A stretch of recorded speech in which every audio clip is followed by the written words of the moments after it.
हस्तिनापुर के राजसी सभागारों में जहां नियति की प्रतिध्वनि सुनाई देती है, गांधारी के बलिदान की कहानी भक्ति और दूरदर्शिता के धागे से बुनी हुई है।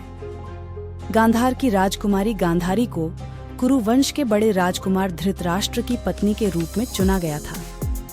धृतराष्ट्र जन्म से अंधे थे, एक ऐसी स्थिति जो कई लोगों के लिए अनजान थी। उस अंधेरे का पूर्वाभास करेगी जो अंततः पूरे कुरु वंश को घेर लेगी। अपने पति के अंधेपन के बारे में जानने पर गांधारी ने एक प्रतिज्ञा की जिसने शाही दरबार को चौंका दिया। उसने अपनी आंखों पर पट्टी बांधने का फैसला किया।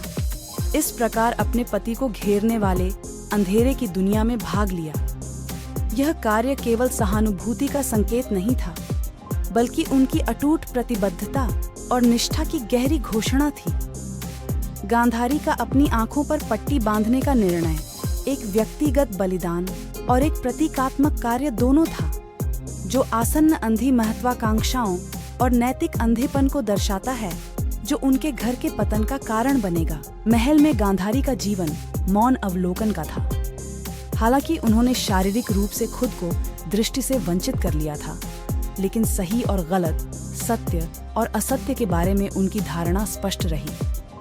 उन्होंने 100 पुत्रों को जन्म दिया, कौरव, जो महाभारत की गाथा में महत्वपूर्ण भूमिका निभाने के लिए नियत थे। उनमें से दुर्योधन भी था, जिसकी महत्वाकांक्षाओं और कार्यों ने अंततः कुरुक्षेत्र के महान युद्ध को जन्म दिया।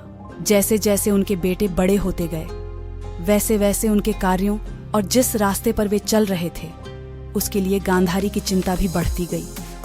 उनका आत्मथोपा हुआ अंधापन, नैतिक अंतर्दृष्टि और ज्ञान की आवश्यकता का एक निरंतर अनुस्मारक था, जिन गुणों की उन्हें उम्मीद थी कि उनके बेटे मूर्त रूप लेंगे। हालांकि उनके सर्वोत्तम प्रयासों और विदुर और भीष्म जैसे आशियों की बुद्धिमान सलाह के बावजूद दुर्योधन द्वारा बोए गए ईर्ष्या और घृणा के बीज और पासा के दुर्भाग्यपूर्ण खेल, जिसके कारण पांडवों और द्रौपदी का अपमान हुआ, ने कोई वापसी नहीं होने के बिंदु को चिह्नित किया। गांधारी, हालांकि दिल टूट गया था, अपने परिवार के साथ खड़ा रहा, एक ऐसे समाधान की उम्मीद कर रहा था जिसमें रक्तपात शामिल न हो। हालांकि भीतर की गहराई में उन्होंने उस विनाश का पूर्वाभास किया जो उनके परिवार और पूरे क्षत्रिय कबीले का इंतजार कर रहा था। कुरुक्षेत्र का युद्ध सर्वनाशकारी था। गांधारी का सबसे बुरा डर तब पूरा हुआ जब उसने अपने सभी बेटों, अपने दोस्तों और अपने रिश्तेदारों को खो दिया। युद्ध के बाद जब गांधारी कृष्ण से मिली तो उन्होंने उन्हें शाप दिया। युद्ध को नहीं रोकने और इसके कारण हुए विनाश के लिए उन्हें दोषी ठहराया। कृष्ण ने अभिशाप को स्वीकार करते हुए समझाया कि युद्ध एक दिव्य कार्य था जो अधर्म को समाप्त करने के लिए आवश्यक था।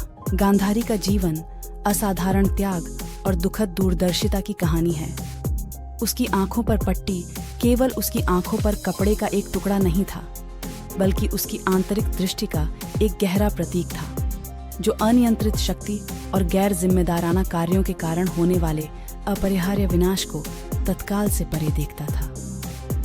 उनकी कहानी हमारी पसंद के परिणामों और नेतृत्व में ज्ञान और नैतिक अखंडता के महत्व का एक मार्मिक अनुस्मारक है।